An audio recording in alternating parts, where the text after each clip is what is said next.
Mesdames et messieurs, bonjour et bienvenue sur Kinshasa Télévision. Nous avons l'honneur et le plaisir aujourd'hui de recevoir la visite du directeur général de SAEMAP qui est venu visiter Kinshasa Télévision, mais nous ne pouvions pas manquer cette occasion pour lui poser quelques questions que vous avez par rapport à la curiosité sur cette entreprise publique qui est le SAEMAP, dont nous allons découvrir le contenu tout à l'heure avec son directeur général, Monsieur Jean-Paul Kapongo. Monsieur Jean-Paul Kapongo, bonjour. Bonjour, cher Marius. Merci, désolé d'avoir maltraité votre nom tout à l'heure. Pas de souci, ça arrive. Merci beaucoup, monsieur le directeur général, d'être venu nous visiter à Kinshasa Télévision. C'est un honneur de vous avoir sur notre plateau. Partagé. Merci. Alors, je l'ai dit tout à l'heure, le SAEMAP, monsieur Jean-Paul Kapongo, on en parle de plus en plus ce dernier temps. Nous allons également parler de l'activité que vous allez organiser en France. Je m'adresse à la diaspora. Mais parlez-nous un peu de votre organisation, le SAEMAP. Avant votre arrivée, on en parlait très peu. Il y a depuis 4 ans que vous êtes arrivé à la tête de SAEMAP. On en parle de plus en plus. C'est quoi SAEMAP ? Merci beaucoup d'abord pour votre invitation. Et puis, c'est un privilège pour moi, ici, d'abord, de vous féliciter. Vous féliciter parce que vous faisiez partie de ces Congolais de bonne qualité. Et vous avez emboîté les pas de vos grands frères, laisse-moi vous le dire, où je salue en passant Jean-Marie Kassamba, du Télé 50, et Christian Lusakweno de Top Congo. Et puis, il y a beaucoup, il y a Isaël Mutombo de Boussolo. Et voilà, aujourd'hui, je suis ici. Et pour moi, la première réaction, je vais suggérer à votre pouvoir, à votre qualité de fondateur, que ça devient Congo Télévision.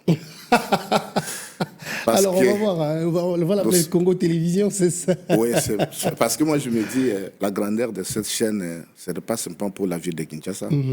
Congo, il est vaste, il a au moins en lui 26 provinces, et tous les Congolais se retrouvent à travers 26 provinces. Donc, alors, on va prendre votre proposition, monsieur le directeur général, mais Kinshasa Télévision, c'est parce que je pense que Kinshasa, c'est un lieu où tout Congolais, d'où que vous soyez, on se retrouve ici.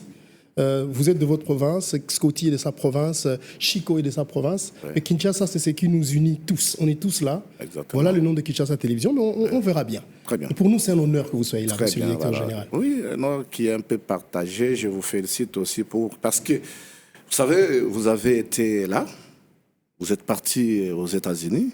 Moi, je vous suivais il y a beaucoup de temps que je vous suivais quand j'étais encore dans les bancs de l'école. Lorsqu'on parlait de la voix de l'Amérique, on pouvait avoir un Congolais qui devait défendre les valeurs de son pays. Et je ne sais pas, vous êtes déjà décliné de toutes ces responsabilités ou quoi. Et puis, vous faisiez partie de la fierté de cette diaspora qui visait que vraiment les valeurs. Et ces valeurs, nous les voyons aujourd'hui, vous êtes imposés. Vous n'êtes pas resté distrait.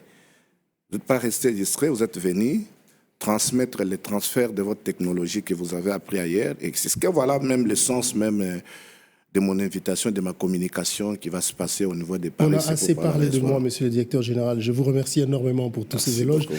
Parlons de vous, parce que c'est pour ça que vous êtes là. SAEMAP, c'est quoi exactement? J'avais suggéré, si avec votre autorisation, on peut projeter ma petite vidéo. Là. Avec grand plaisir. Allez, on va regarder cette vidéo et puis on se retrouve tout à l'heure. Depuis mon avènement, le chef de l'État m'avait dit « J'attends de toi les résultats pour changer les choses dans le secteur minier. » Le temps finit toujours par montrer les vrais visages. Nous devons aller. Merci. Nous devons aller, on tire sur moi. Yoka Egla. Le temps passe et moi j'ai vu les masques tomber. J'ai vu des frères devenir des ombres.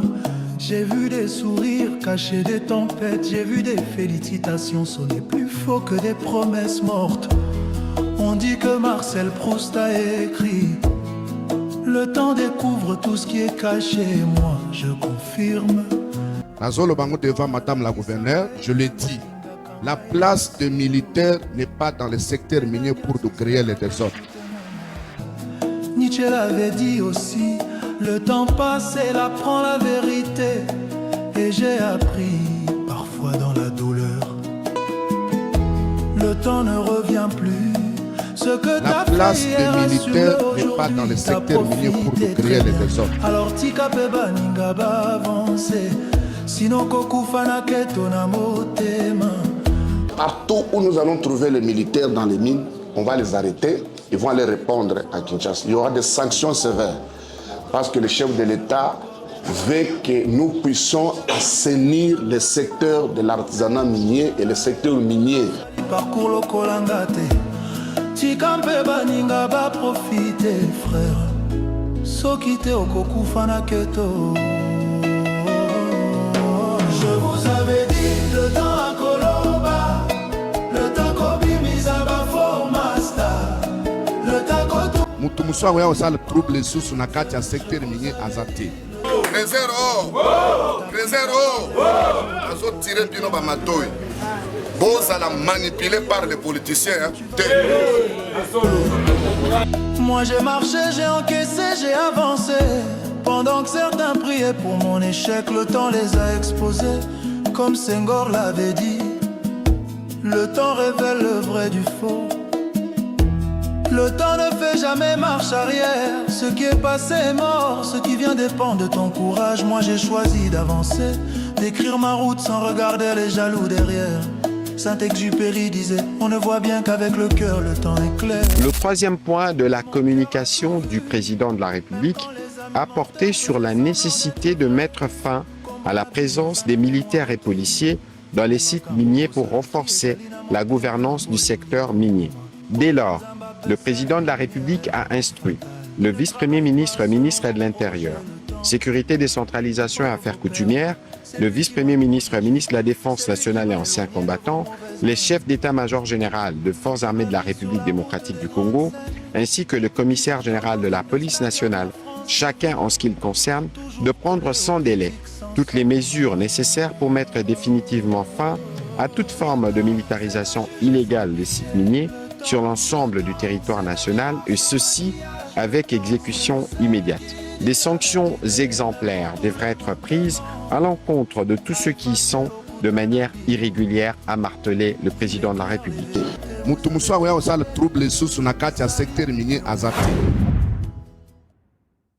Au début de la vidéo, je vous vois fâché, c'est ce que j'ai vu. Vous êtes en train de vous battre pour arriver quelque part. D'abord, racontez-nous un peu les circonstances de ce qu'on a vu au début, parce qu'il faut qu'on comprenne dès le début. C'était quoi? Voilà, nous sommes en République démocratique du Congo, un pays à vocation minière, cher Marius. Nous sommes un pays géant, un pays qui se positionne sur le plan international. Nous sommes le pays stratégiquement, on a des minerais stratégiques que les autres appellent les minerais critiques.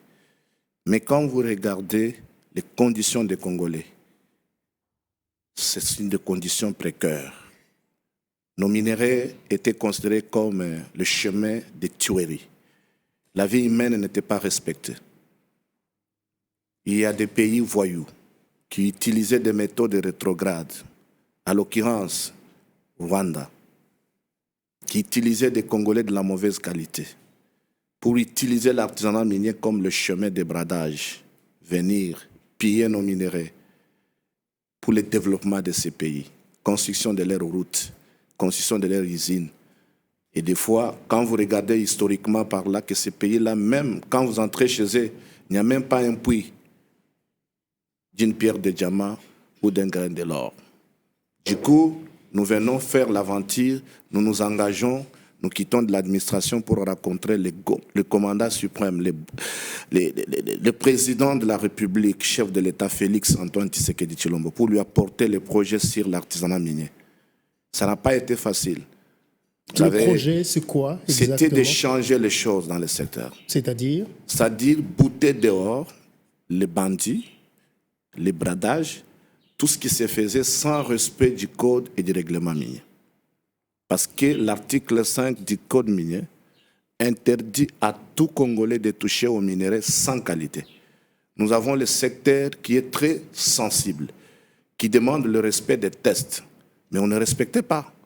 Vous devriez voir des gens avec le comportement d'aller réquisitionner même le militaire sans qualité pour amener les militaires qui étaient là censés sécuriser l'État congolais, les Congolais que nous sommes, et vous trouvez qu'ils étaient devenus des commerçants.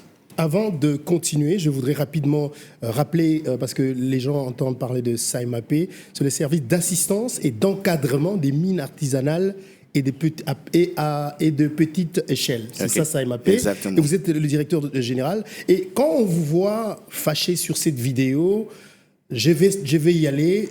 Racontez-nous un peu les circonstances. C'est quoi, au fait? Vous voyez, le premier mandat, quand vous regardez le président de la République, il est debout. Il n'est pas assis. Il a mis la main comme ça. Donc, on a des objectifs à atteindre. Lorsqu'on a des objectifs à atteindre, des fois, le sourire nous amène loin.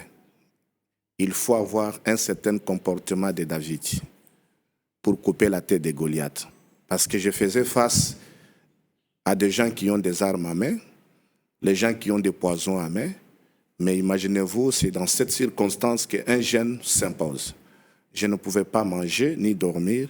J'avais des objectifs. Et aujourd'hui, nous sommes arrivés. Et parmi ces objectifs, donc sur cette vidéo, on vous interdit d'entrer sur des sites miniers parce qu'il y a des militaires. Vous dites, je vais y aller, et vous y arrivez quand même. Ça relevait de mes prérogatives. Avant d'y aller, j'ai fait passer beaucoup de réunions à la maison militaire. J'étais au service de renseignement à l'ANER. J'étais avec les 22e régions militaires, de l'espace du Grand Katanga. J'étais avec l'auditeur supérieur et c'était une mission qui m'avait été confiée par le patron du secteur minier, Louis Watomu Kabamba, ministre national des Mines. Il m'avait demandé que voilà, au niveau du Conseil des ministres, le chef de l'État veut qu'on change les choses. Quelle est la manière qu'on peut changer les choses? Parce qu'il fallait passer par la création des zones d'exploitation artisanale.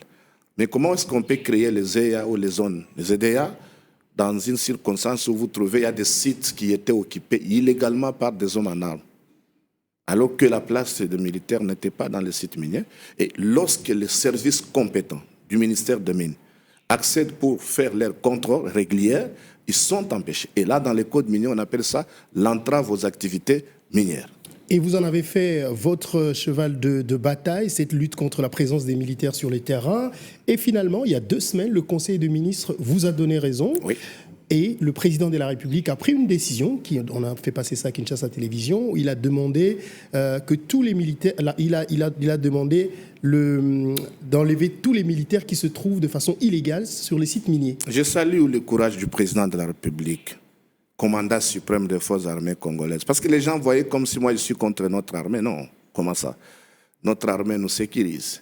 Mais l'armée a sa mission bien reconnue. Sa mission régalienne qui est reconnue par notre constitution de la République, c'est de sécuriser les institutions de la République, les territoires nationaux sur l'ensemble de la République, aller au front lorsque nous sommes menacés par des troubadours et défendre la cause de la patrie.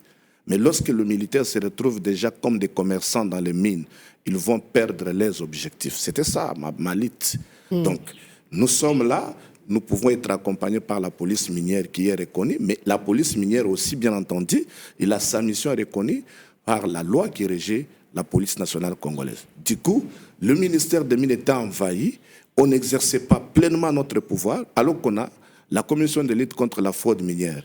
Et les pays étaient mal vus sur le plan international. On salit l'image de notre pays.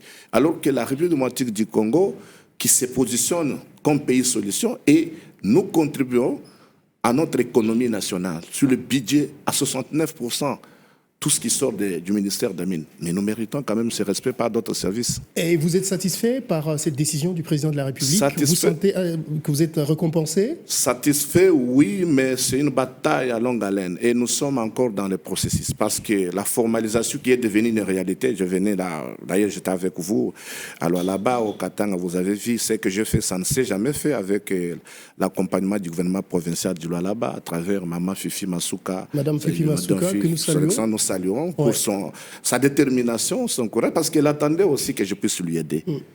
Lui aider comment? Apporter une solution, parce que des fois, ça retombe sur la gestion provinciale. Du coup, nous avons été avec vous, nous avons travaillé sur ce point-là, mais nous accompagnons les mesures du président de la République par rapport à notre détermination. Je pense que déjà, je salue le général Edi Kapende qui a pris déjà l'initiative de faire partir les premiers sites de Kisankala, au niveau du Lualaba, qui était déjà envahi par des hommes en armes. Je vis déjà, mon général, je vous salue. Donc, pour le courage. Donc, accompagnons le chef de l'État, chacun fasse son travail de tout ce qui relève de son pouvoir. Vous êtes, selon que j'ai lu, vous-même issu des mines, vous êtes un ancien crézeur, donc vous connaissez bien ce milieu, et les crézeurs, les miniers artisanaux vous écoutent, vous pensez qu'ils vous écoutent parce que vous les connaissez, vous connaissez ce qu'ils vivent? Et vous savez, c'est par là que j'avais dit que, comme le chef de l'État vient de confirmer qu'il y aura le dialogue, dans ce dialogue-là, je dois prendre part au nom de tous les artisanaux. Parce que je représente une structure purement stratégique qui représente l'électorat du président de la République considéré pour le pays. Et vous savez, plus de 1459 coopératives minières. Et quand je prends les statistiques du taux de jour pour la prise en charge de ces Congolais forts qui vivent au taux du jour et dont l'impact autour d'eux, il y a des mamans marchères, il y a des cabines, il y a des maternités, il y a les cambistes, tout ça vit grâce à cette exploitation minière artisanale qui sont autour de nous. Alors du coup, on ne peut pas abandonner ces Congolais de leur valeur, du fait que le mine appartient à ces Congolais-là. Alors, ils doivent avoir quelqu'un qui doit les représenter valablement. Vous ne pouvez pas prendre un site minier qui compte au moins plus de 15 à 25 000 artisanaux comparé à une église qui a 5 ou 100 croyants. Pourquoi ça doit être vous? Oui, mais parce que je suis la sentinelle, c'est moi le DG du SAEMAP, c'est moi qui a été nommé par le président de la République pour gérer sur l'ensemble de la République démocratique du Congo cette population-là. Mais le président peut choisir de prendre quelqu'un d'autre. Mais du coup, je suis encore là et il a renouvelé mon mandat. Là, je félicite le chef de l'État. J'ai encore la confiance du président de la République et les artisanaux veulent de ça. Alors, on vous accuse notamment d'utiliser votre position de directeur général de SAEMAP pour influencer ces miniers artisanaux à soutenir le président de la République. Oui, mais parce qu'il a de valeurs. Vous voulez que je puisse les amener à soutenir qui? Je vais les amener à un président sérieux. Le président Tshisekedi, c'est un fils digne du pays. Il a de très bonnes qualités en lui et le degré d'humanisme qu'il a, il doit inculquer ses valeurs aux Congolais. Parce qu'il a donné les valeurs à la jeunesse aujourd'hui. C'est le président Tshisekedi d'aujourd'hui qui est le rampeur de la paix, l'artisan même de la paix. Donc, du coup, ce n'est pas un parti politique que j'ai créé. Vous savez que je viens de l'UDPS. Je viens de l'UDPS, j'ai des valeurs qui m'a été inculquées par le père fondateur, Etienne Tshisekedi Mulumba. Donc nous disons le peuple d'abord. Le peuple d'abord n'était pas le peuple kassaïen, le peuple Baswahili, Bangala, Bakongo, Bandundu. Non, mais c'est cette population congolaise qui se retrouve dans les valeurs du pays, qui peut répondre aux besoins des Congolais. Voilà, moi je suis là. Je trouve que je n'ai pas droit à une erreur. Le temps est arrivé aujourd'hui, cher Marius, de dire la vérité aux Congolais. Quelle vérité? La vérité, c'est de demander aux Congolais de soutenir le président Tshisekedi. Pour le moment, nous n'avons pas le choix. Le choix, c'est de l'amener encore plus loin, parce qu'aujourd'hui, regardez ce qui se passe dans notre pays. Qui a déjà fait ça? Alors, on aura peut-être l'occasion de parler politique avec vous. Revenons sur le SAEMAP. Si vous pouvez, monsieur le directeur général, nous expliquer en des termes très simples, pour le Congolais lambda qui ne connaît pas SAEMAP, c'est qu'est-ce que vous faites exactement? Je vais vous montrer, je vais vous dire ce que moi je sais. Ouais. C'est-à-dire que vous allez sur des sites miniers, vous demandez aux miniers artisanaux, c'est-à-dire ceux qui utilisent des moyens simples d'exploitation des mines, vous leur dites, venez, on va vous encadrer pour que ce que vous faites soit productif. C'est ça? J'ai compris? Oui, écoutez, la première procédure, parce que je parle maintenant techniquement en tant que mandataire. Oui. SAEMAP, techniquement, je risque de ne pas comprendre. Non, ça veut dire la mission de notre service. Oui. SAEMAP étant un service public de l'État congolais, sous tutelle du ministère des Mines, qui est doté d'une autonomie administrative et financière. Nous veillons, selon l'article 23-24 de notre décret qui nous a créés, nous veillons sur les décisions du ministre ayant les mines. Et c'est le ministre qui est politique, qui chapeaute la politique nationale sur base du secteur minier. Et il n'y a pas que SAEMAP, il y a CEC qui s'occupe d'expertise. Il y a Cadastre minier qui s'occupe des droits miniers et des autorisations de carrière permanentes. Il y a FONMINE qui s'occupe des fonds pour la génération future. Et il y a le service géologique national qui s'occupe de la recherche géologique. En dehors de ça, nous avons le secrétariat général qui s'occupe de l'administration de mines et comme étant considérés comme les services d'assiette qui est représenté dans chaque province par des chefs de division qui travaillent concomitamment avec la DGRAD pour les taxes, de la redevance minière et de l'impôt sur la concession minière. Mais parce qu'il s'agit du SAEMAP, je ne suis pas le porte-parole des autres services, même si je suis du ministère des Mines. Laissez-moi vous dire que le SAEMAP, c'est le service des Congolais pour les Congolais. C'est-à-dire? Il faut regrouper les Congolais à travers les coopératives minières. Vous avez 20 Congolais, femmes, hommes, majeurs, mais pas de femmes enceintes, pas des enfants mineurs. Vous les amenez avec leur carte d'électeur ou avec leur passeport à la division des mines. Ils constituent les statuts notariés. Il paye $5 000 à la redevance minière, il prend la preuve de paiement, il annexe dans cette statut, ils envoient avec la lettre de transmission. C'est le chef de division du ressort qui transmet ces documents à la direction des mines en face de la maison communale de la Gombe. Là, il y a la direction des mines qui est la direction technique qui traite tous les dossiers pour émettre les avis favorables ou l'avis défavorable. Et lorsque la direction des mines, à travers ses inspecteurs et ses experts qui sont là-bas, trouve que le dossier a suivi la procédure normale, le dossier est envoyé en délai 27 jours pour son traitement au niveau du cabinet de son Excellence, Monsieur le ministre ayant le mine. Et le ministre est opposé à cet avis. Si c'est un avis défavorable, il le remet en cause. Si c'est un avis favorable qui a pu obtenir toute cette procédure, le ministre signe l'agrément. Et l'agrément, comme c'est un acte du ministre, c'est un arrêté du ministre, tous les arrêtés du ministre des Mines sont exécutés par le secrétaire général qui est le chef de l'administration. Et à son tour, il prend l'original de cet agrément de la coopérative X, il l'envoie au niveau du SAEMAP, qui est le service d'encadrement d'exploitation minière, artisan et à petite échelle, pour que le directeur général, Jean-Paul Kapongo, vous signe la notification et vous donne le mandat de vous installer dans votre ZEA que vous avez sollicité, qui a le droit de décarrer, qui représente, je vais parler de 2 kilomètres pour l'exploitation. Et là, vous êtes sous l'encadrement des experts du SAEMAP. Alors, je vais vous poser une question simple. Moi, je suis un artisan minier. Okay. J'ai fait l'artisanat. Je me réveille le matin, je fais ce que j'ai envie de faire de ma terre. Pourquoi je viendrais chez vous? Mais vous devez être encadré parce que les mines, ça veut dire que vous n'avez pas le droit de toucher aux minerais sans qualité. Il n'y a que 2 qualités. Soit vous êtes détenteur d'une coopérative minière, soit vous êtes détenteur d'un droit minier. Okay. À ce moment-là, vous avez le droit de toucher aux minerais. Avant de parler à l'activité que vous organisez à Paris, en France, c'est depuis 4 ans que vous êtes là, monsieur le directeur général. Qu'est-ce que vous avez déjà fait pour SAEMAP? Ah, beaucoup de choses. C'est quoi votre bilan? Allez, mon bilan, il est logé même. 2-3 choses que vous avez faites. Mon bilan, il est logé. J'ai trouvé plus de 150 personnels. Aujourd'hui, on a 4500. Prenez même en termes de pourcentage. Vous faites engager votre famille, Je ne peux pas avoir amis, une famille. Des gens de chez je vous. Ne peux pas avoir. Même ma famille fait partie des Congolais.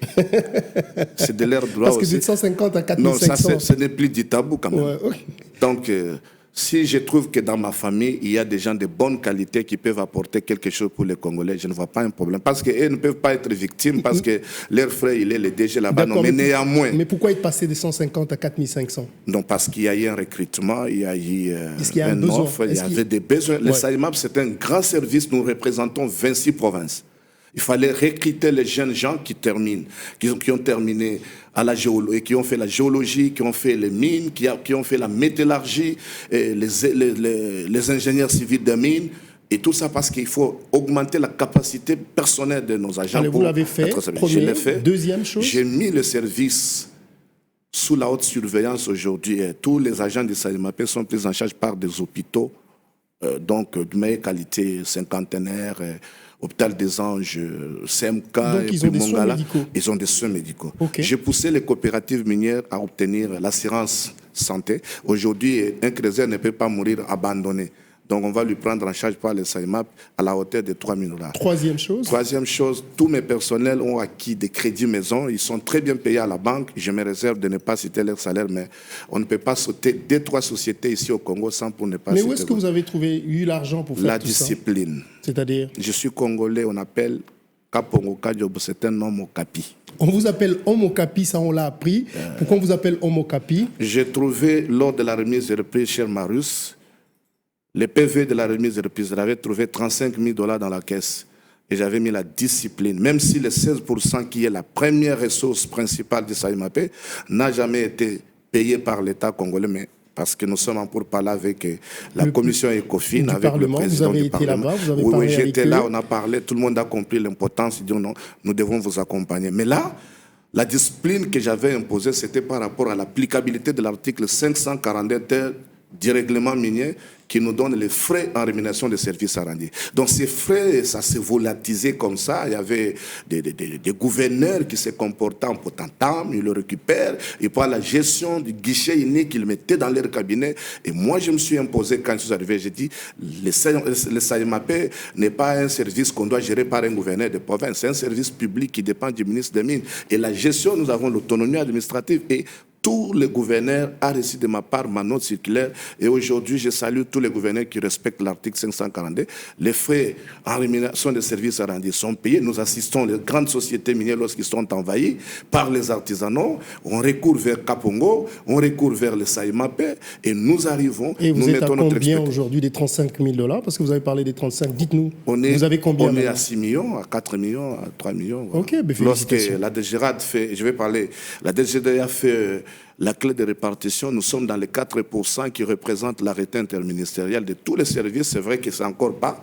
On doit remonter beaucoup parce que nous sommes les services pour les Congolais et pour les fils et les dignes de ce pays. Alors, le 30 juillet, M. Kapongo, vous voulez parler à la diaspora congolaise en Europe, en France, à Paris.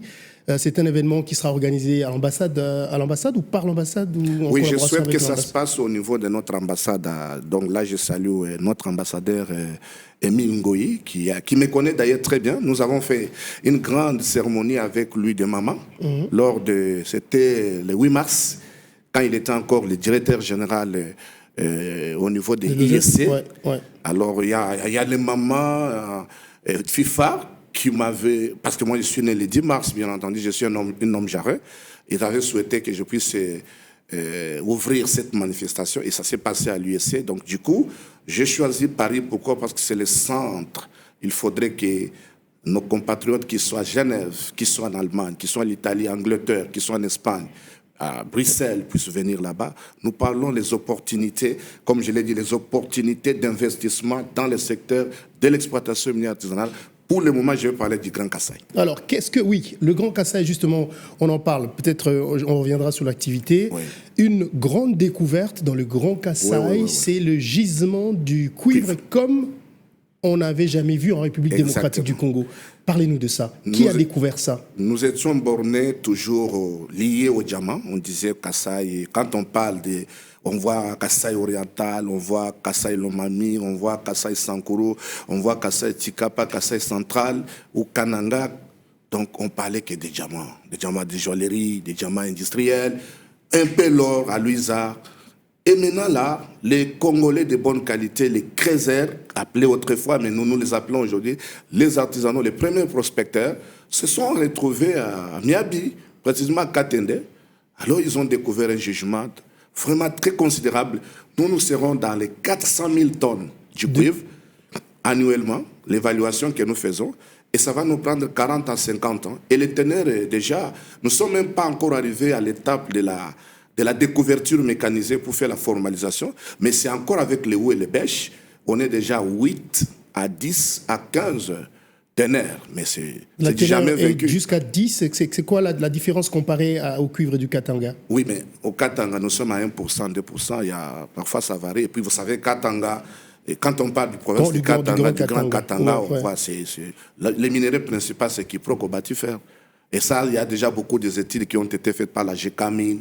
Et chez nous, l'AMIBA, c'était limité pour les diamants. Et maintenant qu'on a découvert, nous, je salue la société Mika. Nous avons été avec son Excellence, Monsieur le ministre des Mines, mon collègue Maboulia Dikami, mon collègue Raoul du Service géologique national, la CTCPM qui était représentée par les Cordat. Nous avons été aussi accompagnés par le secrétaire général des Mines.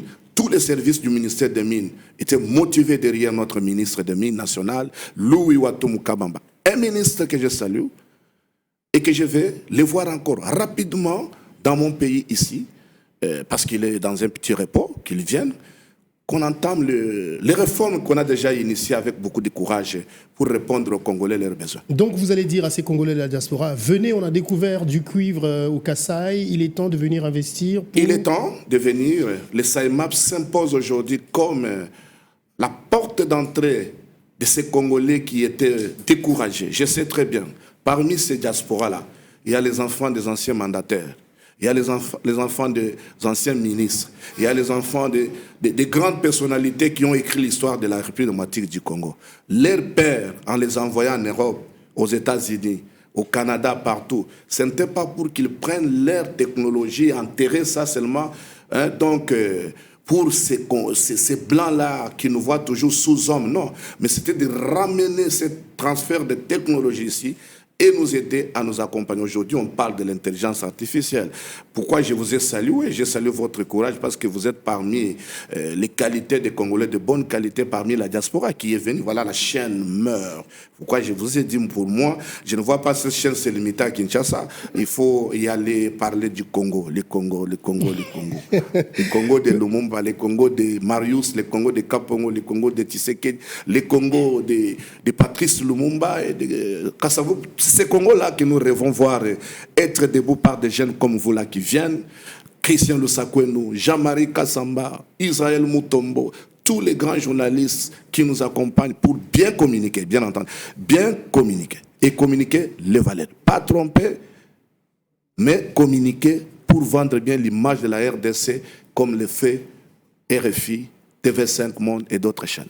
Depuis longtemps, nous, on a grandi avec l'idée que travailler dans les mines des minerais, c'était illégal. Mais aujourd'hui, vous le dites souvent, nos mines nous appartiennent. Nous appartiennent, je peux inscrire en bref, oui. Province par province. Je prends Kiproko Batifère au Grand Katanga. On a découvert encore beaucoup de choses là-bas. Quand vous partez vers Tanganyika, vous avez aujourd'hui les minéraux qu'on appelle les minéraux phares qui fait de la République démocratique du Congo le pays solution. C'est quoi? C'est le lithium qui est convoité pour les batteries électriques aujourd'hui. Alors, vous avez ces deux minéraux que j'ai cités au Katanga, à Lubumbashi précisément, du cobalt, du cuivre, qui fabriquent les téléphones que vous avez amenés là-bas, l'iPhone, les tablettes, vous avez aujourd'hui les véhicules électriques. Il faut venir investir dans notre pays. Donc, vous avez du diamant industriel, des diamants de joaillerie, à l'espace du Grand Kasaï. Vous avez à Kananga précisément, à 15 km de la ville de Kananga, en Konko-Wachela, vers Chimbulu, Djibaya là-bas, et vers mon village, Lubonda et Wabalengele. Là, vous êtes là, vous allez vous retrouver avec les nickel chrome, un minerai phare. Dans cette grande roche que nous voulons que la diaspora vienne s'emparer avec cette technologie de pointe. Lorsque vous êtes dans les pierres de couleur, vous allez les retrouver dans toutes les provinces de la République démocratique du Congo. Il y a toujours des pierres de couleur qui n'ont jamais valorisé.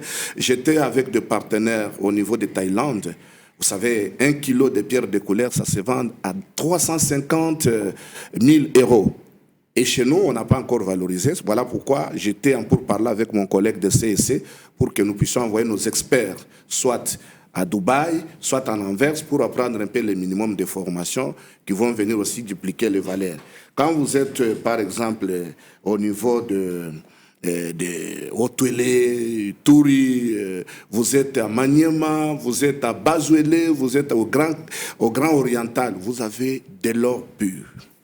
Donc, oui, c'est-à-dire, vous avez RDC, du coltan, le 3T, tous ces minéraux-là. En tout cas, la RDC, c'est un pays géant. C'est un scandale géologique, comme on dit. Un pays géant. Merci, monsieur le directeur général. Surtout, merci d'avoir visité Kinshasa Télévision. Vous souhaite bonne chance pour le reste. Je sais que c'est pas évident le travail que vous êtes en train de faire. C'est un milieu où il y a beaucoup d'argent. C'est pas évident. Il faut canaliser tout ça dans les circuits officiels. Bonne chance et merci encore d'être venu. C'est moi qui vous dis merci pour votre invitation. Merci, mesdames et messieurs. Merci énormément à vous tous de nous avoir suivis. Au nom de toute l'équipe de communication de SAEMAP qui était avec nous, qui nous a facilité ce contact, au nom de toute l'équipe technique de Kinshasa Télévision, nous vous disons un grand merci de nous avoir suivis. On espère vous retrouver très bientôt avec un autre invité. D'ici là, portez-vous bien. Merci.